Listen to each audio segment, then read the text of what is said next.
Dhurandhar secrets part 1లో కొన్ని విషయాలు మనం మాట్లాడుకున్నాం. ఇప్పుడు పార్ట్ 1 ఖచ్చితంగా చూడండి, మిస్ అవ్వకండి. అన్నట్టు మా ఛానల్ నచ్చితే సబ్స్క్రైబ్ అవ్వండి, వీడియో నచ్చితే ఒక లైక్ కొట్టండి. ఇక విషయానికి వస్తే, ధురంధర్ క్లైమాక్స్ లో ఎట్ టు బ్రూటస్ అని చెప్పి పడుతుంది. అంటే క్లైమాక్స్ చాప్టర్ పేరు. దాని మీనింగ్ ఏంటి?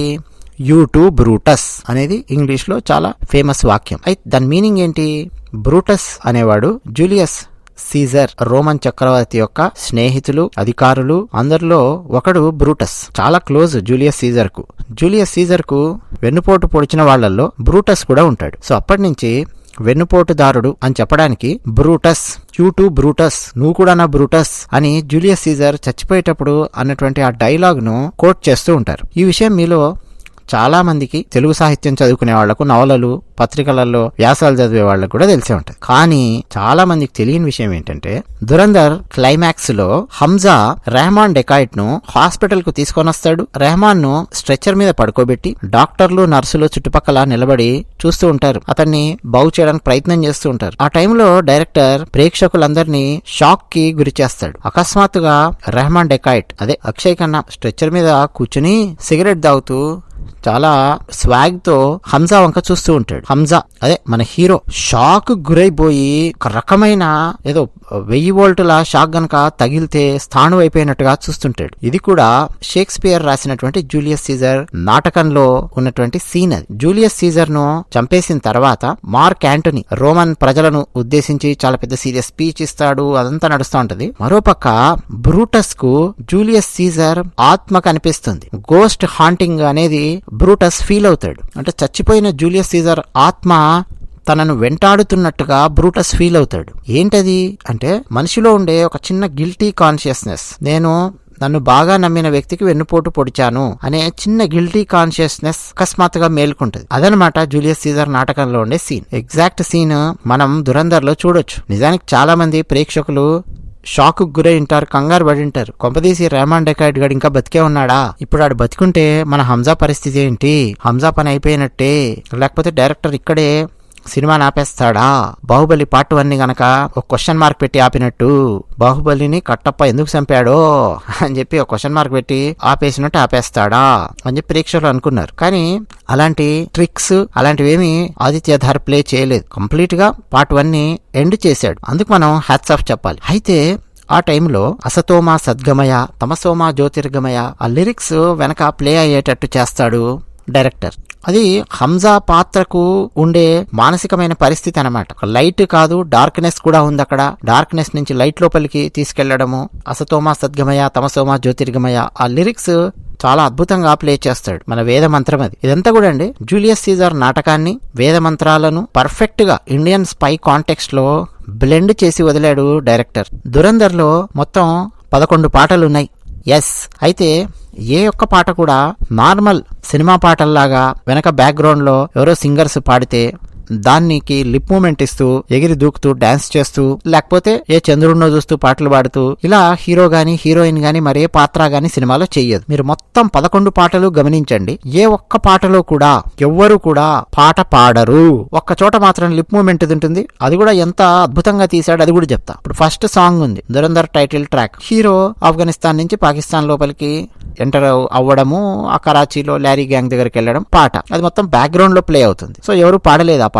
అలాగే హీరోయిన్ ఆ పబ్ లాంటి దాంట్లో ఒక డాన్స్ చేసే సాంగ్ ఉంటుంది చూసారా, అందులో వెనక సాంగ్ ప్లే అవుతుంటుంది. దానికి హీరోయిన్ చుట్టుపక్కల వాళ్ళందరూ గెంతుతూ ఉంటారు, ఎగురుతుంటారు, డాన్స్ చేస్తుంటారు. అక్కడ ఎవరు పాట పాడలా. అలాగే హీరో హీరోయిన్ ని బైక్ మీదకి ఎక్కించుకొని పోలీసుల చేజింగ్ నుంచి పారిపోతూ ఉంటే మోనికా ఆ సాంగ్ వస్తుంది. ఆశా భోంస్లే, ఆర్డి బర్మన్ పాడినటువంటి పాట. దాన్ని ఆ రెట్రో, బాలీవుడ్ రెట్రో తీసుకొని వచ్చి రీమిక్స్ కొట్టారు. అక్కడ ఎవరు పాట పాడట్లా. అలాగే హీరో హీరోయిన్ బైక్ మీద వెళ్లేటప్పుడు ఒక రొమాంటిక్ సాంగ్ లాగా గెహరా హువా సాంగ్ ఉంటుంది. అందులో కూడా ఎవరు హీరో గాని హీరోయిన్ గాని లిప్ మూమెంట్ ఇస్తూ పాట పాడరు. అలాగే సంజయ్ దత్ ఎంట్రీ అప్పుడు వచ్చినటువంటి పాట హవా హవా ఏ హవా, ఆ పాట కూడా పాత పాట. సో అక్కడ ఎవరు పాట పాడడం లేదు. అలాగే హీరో రెహమాన్ డెకాయిట్ కొడుకుని కాపాడేటప్పుడు ఫైట్ చేసే సీన్ లో రంబా హో హో ఆ సాంగ్ వస్తూ ఉంటుంది. ఆ పాట ఎవరు పాడారు? ఉషావుతో పాడినటువంటి పాట, బపిలహరి మ్యూజిక్ డైరెక్షన్ లో. సో ఇది కూడా రీమిక్స్ సాంగ్. సినిమాలో ఉన్న మరో పాట హంజా యాలినా వీళ్ళ పెళ్లి అయ్యేటప్పుడు వచ్చే షరారత్ పాట. షరారత్ పాట మీరు గమనిస్తే డాన్స్ చేసేవాళ్ళు ఆ ఇద్దరు అమ్మాయిలు లిప్ మూవ్మెంట్ ఇస్తూ డాన్స్ చేస్తున్నట్టుగా మీకు కనిపిస్తుంది. మరి నేను చెప్పినటువంటి ఫార్మాట్ బ్రేక్ అయినట్టే కదా. కానీ ఫార్మాట్ బ్రేక్ చేయడు డైరెక్టర్, తెలివితేటలు చూడండి. వాళ్ళిద్దరు లిప్ మూవ్మెంట్ ఇచ్చి డాన్స్ చేస్తూ ఉంటే అకస్మాత్తుగా వీళ్ళు కాదు పాట పాడుతున్నది, వీళ్ళు జస్ట్ డాన్స్ చేస్తూ లిప్ మూవ్మెంట్ ఇస్తున్నారు తప్ప అసలు పాట పాడే వాళ్ళు కూడా ఇక్కడే ఉన్నారు, తెర వెనక లేరు. ఇదిగో ఇక్కడే ఉన్నారు, చూపిస్తాను చూడు అని కెమెరా ఒకసారి లెఫ్ట్ సైడ్ ప్యాన్ చేస్తే సేమ్ అదే పెళ్లిలో స్టేజ్ మీద నిజంగా ఆ పాట పాడిన ఇద్దరు సింగర్స్ నిలబడి పాట పాడుతుంటారు. మధుబంతి బాగ్చి, జాస్మిన్ శాండ్లెస్ అని చెప్పి ఇద్దరు సింగర్స్ పాట పాడారు. సో వాళ్ళు కూడా అదే పెళ్లిలో ఉన్నారు. అంటే చూస్తే ఎంత న్యాచురల్ గా ఉంది అంటే, పాట పాడుతూ దమ్ము రాకుండా పాట పాడుతూ అలా డాన్స్ చేయడం అనేది కష్టం. అదంతా వేరే తతంగం. మైకేల్ జాక్సన్ ఆ తర్వాత వచ్చిన వాళ్ళు చేసేటటువంటి పని అదంతా వేరే తతంగం. అక్కడ వేరే కేర్ తీసుకుంటారు, అదంతా వేరు. జనరల్ గా డాన్స్ చేస్తూ పాట పాడాలంటే ఎవరైనా దమ్ము వస్తుంది. ఓ పెళ్లిలో డాన్స్ ఒకరు చేస్తున్నారు, వాళ్ళకి పాట వేరే వాళ్ళు పాడుతున్నారు. వాళ్ళందరూ కూడా ఈ ఆర్కెస్ట్రాలోనే ఒక భాగము అని చెప్పి సినిమాలో చూపిస్తాడు. లుట్ లే గయా అని చెప్పి ఇంకో సాంగ్ వస్తుంది. ఆ సాంగ్ లో కూడా మీకు ఎక్కడ లిప్ మూమెంట్ చూపించాడు. కంటిన్యూగా కథ రన్ అవుతూ ఉంటుంది, లేకపోతే ఏదో ఒక సీన్ రన్ అవుతూ ఉంటుంది. ఏ ఒక్క పాట కూడా సినిమాలో ఎవ్వరు పాడినట్టుగా చూపించాడు. అది డైరెక్టర్ తీసుకున్నటువంటి ప్రత్యేకమైన శ్రద్ధ. సంజయ్ దత్ కు సంబంధించి మరో ఆసక్తికరమైన అంశం ఉంది. సంజయ్ దత్ అక్షయ్ ఖన్నాను చేస్ చేస్తూ కాల్చేటప్పుడు మీరు గమనించండి, తలకు గురిపెట్టాడు, ఎదకు గురిపెట్టాడు. ఇప్పుడు వీపుకు కూడా గురిపెట్టిన బుల్లెట్లు గుండెలో నుంచి దూసుకెళ్లే ఛాన్స్ ఉంది. కడుపు సైడ్ ఎక్కడ పడినా గానీ వైటల్ ఆర్గాన్స్ మీద పడే ఛాన్స్ ఉంది. లివర్ ఉంటుంది, కిడ్నీస్ ఉంటాయి, ఊపిరితిత్తులు, గుండె, ఇవన్నీ వైటల్ ఆర్గాన్స్. సో ఎక్కడ కూడా తల నుంచి చెస్ట్ వరకు అస్సలు కాల్చాడు సంజయ్ దత్. నడుము నుంచి కిందికి కాలుస్తూ ఉంటాడు, కాళ్ళ వైపు కాలుస్తూ ఉంటాడు. మీరు బాగా గమనించండి. ఆ కాల్చేటప్పుడు కూడా అక్షయ్ ఖన్నా పరిగెత్తికెళ్లి ఒక చెట్టు వెనక దాక్కున్నప్పుడు కూడా సంజయ్ దత్ కాలుస్తుంటే బుల్లెట్లు వచ్చి కరెక్ట్ గా అక్షయ్ ఖన్నా నడుము లేకపోతే నడుము కింది భాగం లెంత్ ఎంత ఉంటుందో భూమి నుంచి అక్కడే పడుతూ ఉంటాయి బుల్లెట్స్. మనకు అసలు అర్థం కాదు. ఇప్పుడు మీరు సినిమా చూడండి, మళ్ళీ అర్థం అవుతుంది. ఆ షార్ట్స్ చూడండి, అర్థం అవుతుంది. ఎందుకు తెలుసు కదా, క్లైమాక్స్ లో చూపిస్తాడు మనకి. రణ్వీర్ సింగ్ చెప్తాడు, మీరు వాడిని కాల్చి చంపొద్దు, మీరు వాడిని ఎలా కాల్చాలంటే నేను వాడిని సిటీ లోపలికి తీసుకొచ్చేంత వరకు ఆడు బతికే ఉండాలి. సో వాడిని మీరు చంపొద్దు, మీరు అలా కాల్చాలి, అది నాకు చాలా చాలా కీలకం అని చెప్పి అంటాడు హీరో. దానికి ఓకే అంటాడు సంజయ్ దత్. అది మనకు తర్వాత చూపిస్తారు. సేమ్ అనుకున్నట్టే ఆ లాస్ట్ రామాన్ని కాల్చేటప్పుడు, కింద పడ్డాక గొంతు దగ్గర కాల్చేటప్పుడు కరెక్ట్ గా అలాగే కాల్స్తాడు. ఆ విషయం చెప్తాడు, నీ వేళ్ళు ఈ గొంతు లోపల డైరెక్ట్ పెట్టేసి, లేకపోతే మొత్తం రక్తం అంతా కారిపోయి చచ్చిపోతాడు వీడు, తీసుకుపో అని చెప్పి సంజయ్ దత్ అనేసి వెళ్ళిపోతాడు. ఇప్పుడు మీరు అది దృష్టిలో పెట్టుకుని సంజయ్ దత్ ఈ రామాన్ డెకాయిట్ ని కాల్చుకుంటూ వచ్చేటప్పుడు మీరు చూడండి ఎలా కాలుస్తాడో. ఆ క్లైమాక్స్ లో ఆ చెట్ల మధ్యలో పరిగెత్తేటప్పుడు నడుము కిందికే కాలుస్తుంటాడు. ఇప్పుడు అర్థమైంది మనకి, అంటే అంత కేర్ తీసుకున్నాడు ఆదిత్యధార్. అంటే ఆ విషయం మనకు ముందు చెప్పకపోయినప్పటికీ సంజయ్ దత్ కు తెలుసు కదా ఎలా కాల్చాలో కథపరంగా. సో అలాగే కాలుస్తున్నాడు. మరో అంశం ఉంది. కారులో క్లైమాక్స్ లో సీన్ ఉంటుంది కదా, అక్షయ్ ఖన్నా హీరో ఇద్దరు మాట్లాడుకునే సీన్. అక్షయ్ ఖన్నా జస్ట్ 4 ప్రశ్నలు వేసి తేల్చేస్తాడు, వీడు నాకు స్కెచ్ చేయడానికి తీసుకెళ్తున్నాడు అని. ఆ 4 ప్రశ్నలు కూడా చాలా క్యాజువల్ ప్రశ్నలు లాగా ఉంటాయి, ఏదో తీవ్రమైన ప్రశ్నలు లాగా ఉండవు.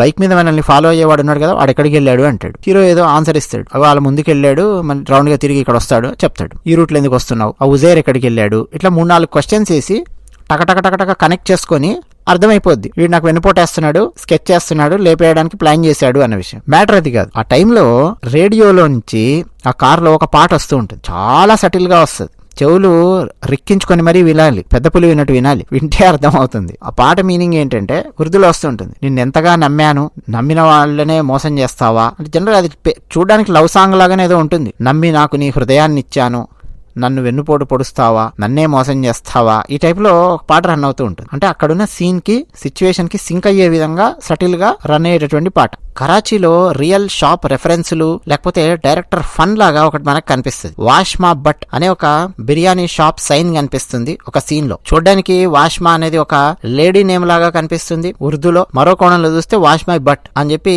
ఒక బూత్ లాగా కూడా అది ధ్వనిస్తుంది. అంటే డైరెక్టర్ చేసినటువంటి ఫన్ కావచ్చు, కరాచీలో ఉండే రియల్ షాప్ రెఫరెన్స్ కూడా కావచ్చు.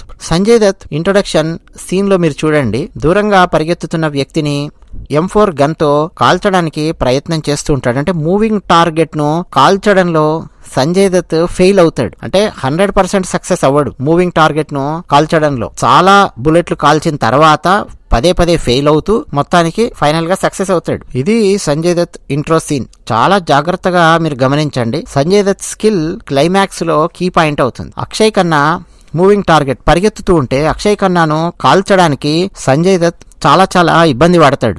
అంటే మూవింగ్ టార్గెట్ ను కాల్చడంలో సంజయ్ దత్ పాత్ర 100% సక్సెస్ అవ్వదు అన్న విషయాన్ని సబ్లిమినల్ గా ఇంట్రడక్షన్ లోనే పెట్టాడు మనం ఆ విషయాన్ని మళ్ళా క్లైమాక్స్ లో డీటెయిలింగ్స్ లో మనం చూడొచ్చు. అలాగే ఇలాంటి మరొక దిమ్మదిరిగే సీన్ ఉంటది. ఈద్ పండగ వస్తుంది. హీరోయిన్ ఫ్యామిలీ రెహమాన్ డెకాయిట్ ఇంటికి వస్తుంది. అందరూ కలిసి కూర్చొని భోజనం చేస్తారు, బిర్యానీ తింటారు. ఆ తర్వాత ఒక లవ్ సరదా రొమాన్స్ హీరోకు హీరోయిన్ కి మధ్య డైరెక్టర్ చూపిస్తాడు. హీరో హీరోయిన్ ఒక గదిలోకి వచ్చి వాళ్ళు లవ్ చేసుకునే సీను. ఆ టైంలో మీరు గమనిస్తే ఇంకో గదిలో రెహమాన్ డెకాయిట్ యొక్క చిన్న కొడుకు ఆ ఫ్యామిలీ షెఫ్ తో ఆడుతూ ఉంటాడు. బాగా గమనించండి, సరదాగా ఆడుతున్నట్టు ఆడుతూ ఉంటాడు. మళ్ళా ఈ హీరో హీరోయిన్ వాళ్ళు మమ్మల్ని ఎక్కడ చూస్తారో అని చెప్పి మొత్తానికి ఇద్దరు కాస్త విడిపోయి, ఆ తర్వాత రణ్వీర్ ఆ సీన్ లో తన చేతులు తుపాకీలాగా ఎక్కుపెట్టి ఆ ఫ్యామిలీ షెఫ్ ను కాలుస్తాడు. ఆ ఫ్యామిలీ షెఫ్ చనిపోయినట్టుగా యాక్ట్ చేస్తాడు. అదంతా సరదాగా మనకు కనిపిస్తుంది, ఆ చిన్నపిల్లవాడిని ఆడించడానికి, ప్లస్ జస్ట్ సరదాగా కనిపిస్తుంది. కానీ మీరు ఆ తర్వాత చూడండి, చాలా చాలా సీరియస్ గా కనెక్ట్ అవుతుంది ఈ సీన్. ఆ షెఫ్ గాడు ఎలా చనిపోతాడు చెప్పండి, తర్వాత గుర్తుండే ఉంటుంది సినిమా చూసే వాళ్ళకి. ఉజైర్ బలోచ్ వాడిని కాల్చి చంపుతాడు. అంటే వీడు చావబోతున్నాడు ఈ షెఫ్ గాడు అన్నది చాలా నీట్ గా సబ్లిమినల్ గా ప్లేస్ చేసి పెట్టాడు డైరెక్టర్. అలాగే ల్యారీలో ఉండే ఒక షాప్ సైన్ బోర్డు మీద చూస్తే కోచింగ్ క్లాసెస్ అన్న స్పెల్లింగ్ తప్పు ఉంటది. COACHING అని కాకుండా COCHING అని చెప్పి ఉంటది. అంటే ఇది real Karachi street vibe represent చేయడానికి డైరెక్టర్ ఇంటెన్షనల్ గా పెట్టాడు. చాలా మంది ఈ డీటెయిల్స్ మిస్ అవుతారు. మనం ఓల్డ్ సిటీ లోపలికి వెళ్తే కూడా ఇలాంటివి చూడొచ్చు. ఎక్కువ ఉర్దూ మాట్లాడతారు, వచ్చి రాని ఇంగ్లీష్ లో మళ్ళీ ఏదో ఆ సైన్ బోర్డ్స్ రాయించి పెట్టే ప్రయత్నం చేస్తారు. మీరు సేమ్ ఆదిత్యధార్ తీసినటువంటి మొట్టమొదటి సినిమా ఊరి సర్జికల్ స్ట్రైక్స్ సినిమా కనుక మీరు చూస్తుంటే అందులో ఒక చోట జస్కీరత్ సింగ్ రంగి అనే పేరు వస్తుంది. ఇప్పుడు దురంధర్ సినిమాలో హంజా అసలు పేరు ఏంటండి? జస్కీరత్ సింగ్ రంగి. ఒక సీన్ లో మనకు బ్రీఫ్ గా మెన్షన్ అవుతుంది. అదే పేరు ఊరి సర్జికల్ స్ట్రైక్ లో ఒక క్యారెక్టర్ రెఫరెన్స్ గా వస్తుంది. అంటే ఆదిత్యధార్ ఈ రెండు సినిమాలను సినిమాటిక్ యూనివర్స్ లాగా లింక్ చేశాడా అని చెప్పి అనిపిస్తుంది. అలాగే ఆపరేషన్ దురంధర్ కు కేవలం పాకిస్తాన్ లోపలికి వెళ్లి ఎవడైతే భారతదేశానికి వ్యతిరేకంగా పనిచేస్తున్నారో వాళ్ళని చంపడం మాత్రమే కాదు, ఇతర గోల్స్ కూడా ఉన్నాయి ఆపరేషన్ దురంధర్ లో. అజయ్ సన్యాల్ అదే మాధవన్ ఫైల్ ఇచ్చినప్పుడు మీరు గమనిస్తే ఎదురుగా కూర్చున్న మంత్రి ఆపరేషన్ దురంధర్ ను అప్రూవ్ చేస్తాడు. అయితే మిగతా రెండు గోల్స్, ఒకటి మిడిల్ ఈస్ట్ తో రిలేషన్స్ బలోపేతం చేయడం, రెండోది పాకిస్తాన్ ను గ్లోబల్ ఫైనాన్షియల్ సిస్టమ్ నుంచి ఐసోలేట్ చేయడం. చాలా చాలా అగ్రెసివ్ గా ఉండే విప్లవాత్మకమైన నిర్ణయాలు అవి కూడా సజెస్ట్ చేశాడు అజయ్ సన్యాల్. ఇవి ప్రస్తుతం ఇంపాసిబుల్ అని చెప్పి రిజెక్ట్ చేస్తాడు. కానీ ఈ రెండు కూడా ఆ తర్వాత నరేంద్ర మోదీ గారు వచ్చాక సాధించడం జరిగింది. పాకిస్తాన్ గ్లోబల్ ఫైనాన్షియల్ సిస్టమ్ నుంచి ఐసోలేట్ చేయడము జరిగింది దాదాపుగా, ఇంకా పూర్తిగా కాలేదు బట్ దాదాపుగా అయ్యిందా పని. మిడిల్ ఈస్ట్ తో రిలేషన్స్ బలోపేతం చేశారు మోదీ గారు. నెక్స్ట్ హంజా తన హ్యాండ్లర్ అయిన మొహమ్మద్ ఆలంతో కలిసి కూర్చొని ఆ చాయ్ షాప్ లో చాయ్ తాగుతూ ఉంటాడు. ఆ టైంలో మీ ఇంటి అడ్రస్ ఎక్కడా, లేకపోతే మీ ఊరేది, మీ ఇల్లు ఎక్కడా అని హంజా అడిగితే మొహమ్మద్ ఆలం సమాధానం ఇవ్వడు. అంటే ఒక గూఢచారి మరో గూఢచారి దగ్గర తన డీటెయిల్స్ దాచిపెట్టడం, ఇది కూడా మనం గమనించవచ్చు. కొత్త డైరెక్టర్ ఎంత తెలివిగా తీస్తాడంటే ప్రశ్న వేయంగానే ఇతను సమాధానం చెప్తాడా లేదా తెలియదు మొహమ్మద్ ఆలం, కానీ ఈలోపే చాయ్ తీసుకొచ్చిస్తాడు ఆ చాయ్ షాప్ అతను. మీరు ఆ టైంలో జాగ్రత్తగా గమనిస్తే బ్యాక్గ్రౌండ్ లో ఒక ఎమోషనల్ సాంగ్ ప్లే అవుతూ ఉంటుంది. ఆ సాంగ్ మీనింగ్ ఏంటి అంటే దాదాపుగా గుర్తుకొస్తున్న ఈ టైప్ లో అనమాట పాట. అంటే మా ఊరు గుర్తొస్తోంది, మా ఇల్లు గుర్తొస్తోంది, మా ఊళ్ళో వాళ్ళు ఎలా ఉన్నారో ఏంటో, మా ఊరు మా ఇల్లు, అంటే ఈ గాలి ఈ నేల సాంగ్ ఉంది కదండి, ఆ టైప్ ఆఫ్ సాంగ్. మొత్తానికి తన ఊరును గుర్తు చేసే ఒక ఎమోషనల్ సాంగ్ బ్యాక్గ్రౌండ్ లో ఉర్దూలో ప్లే అవుతూ ఉంటుంది. దాన్ని లౌడ్ గా పెట్టాడు డైరెక్టర్. చాలా మంది ఏం చేస్తారంటే చూసారా నేను ఈ సాంగ్ లౌడ్ గా ప్లే చేస్తున్నానని చెప్పి మనకు అర్థం చేయించాలని ప్రయత్నం చేస్తారు, కానీ డైరెక్టర్ అలా చేయలేదు. ప్రపంచంలో అండి ఎక్స్ట్రాడినరీ టేకింగ్ తీసే డైరెక్టర్స్ అందరూ ఫాలో అయ్యే మెథడ్ అనమాట. ఇక ఫస్ట్ హంజా మీద ఆ వీధిలో ఆ ముగ్గురు నలుగురు దాదాపు దాడి చేసినప్పుడు మహమ్మద్ ఆలం తన షాప్ డోర్ మూసేయడానికి బయటకు వచ్చి గమనిస్తూ ఉంటాడు. ఫస్ట్ ఒకరిద్దరిని గట్టిగా కొడతాడు హంజా, కానీ మహమ్మద్ ఆలం తనని గమనిస్తున్నాడు అన్న విషయం తెలిసి ఆగిపోతాడు. గమనించే ఉంటారు. నిజానికి ఇది ఒక టెస్ట్ లాంటిది. ఇతను ఇంకా సైనికుల్లాగా ఉన్నాడా, భారతీయ గూఢచారి లాగా మారాడా లేదా అని తెలుసుకునేటటువంటి టెస్ట్ అది. గూఢచారి ఎప్పుడు కూడా ఎక్కువగా హైలైట్ అవ్వకూడదు, ఎక్కువగా ఎలివేట్ అవ్వకూడదు. ఎప్పుడు హైలైట్ అవ్వాలో ఎప్పుడు ఎలివేట్ అవ్వాలో దానికి ఒక టైం ఉంటుంది అనమాట. నువ్వు వచ్చి రాగానే పాకిస్తాన్కి ఎవడో ఒక నలుగురు గొడవ చేశారని చెప్పి నువ్వు వాళ్ళని నాక్డౌన్ చేసేసావనుకో, చాలా ఈజీగా వాళ్ళని కొట్టేయగలడు తనకున్నటువంటి ట్రైనింగ్ తో, కానీ కొట్టాడు. ఆ తర్వాత తన్నులు తింటాడు. ఇదంతా కూడా అండి ఒక సటిల్ గా స్పైస్ పెట్టేటటువంటి టెస్ట్ అనమాట. ఆ టెస్ట్ పాస్ అయితేనే నెక్స్ట్ డే మళ్ళీ వచ్చి మాట్లాడతాడు మహమ్మద్ ఆలం. ఒకవేళ వాళ్ళందరినీ పిచ్చకొట్టుడు కొట్టేసి ఉంటే నెక్స్ట్ డే అసలు అతనితో మాట్లాడి ఉండేవాడే కాదు. 1-2 సీన్స్ లో హంజా షూ లేసెస్ టైట్ గా బంధించడం మనం గమనించవచ్చు, బిగిస్తూ ఉంటాడు. జనరల్ గా అండి ఇందులో ప్రతి ముఖ్యమైన మిషన్ కి ముందు హంజా తన షూ లేసెస్ ని టైట్ గా బంధిస్తాడు. ఇది గూఢచారులు లేకపోతే సైనికుల యొక్క హ్యాబిట్ అన్నమాట. రియల్ స్పెషల్ ఫోర్సెస్ మెంబర్స్ ఇలాగే చేస్తారు. ఎందుకంటే లూజ్ లేసెస్ వల్ల రన్ చేసేటప్పుడు ప్రమాదం వస్తుంది కాబట్టి టైట్ గా బిగిస్తూ ఉంటారు. అది వాళ్ళ మజిల్ మెమరీలో ఉండిపోతుంది చేతుల్లో. సో ఇది చాలా subtle professional detail. Rehman Baloch camp లో మీరు గ్రీన్ ఫ్లాగ్ గమనించవచ్చు. ఏంటిది అంటే బెలూచిస్తాన్ లిబరేషన్ ఆర్మీ యొక్క ఫ్లాగ్ రెఫరెన్స్ అన్నమాట. సినిమాలో డైరెక్ట్ గా చెప్పకపోయినప్పటికీ ఈ చిన్న ఫ్లాగ్ ద్వారా Rehman gang Baloch separatist group తో కనెక్ట్ అయ్యి ఉంటుంది అన్న హింట్ మనకు ఫస్టే ఇస్తాడు. ఇంకా ఇలాంటి చాలా చాలా ఆసక్తికరమైన అంశాలు దురంధర్ సినిమాలో ఉన్నాయి. దురంధర్ 2లో ఏం చూపించబోతూ ఉన్నాడో అది నేను మీకు తర్వాతి వీడియోలో చెప్పబోతున్నాను. ఖచ్చితంగా చూడండి. ధన్యవాదాలు.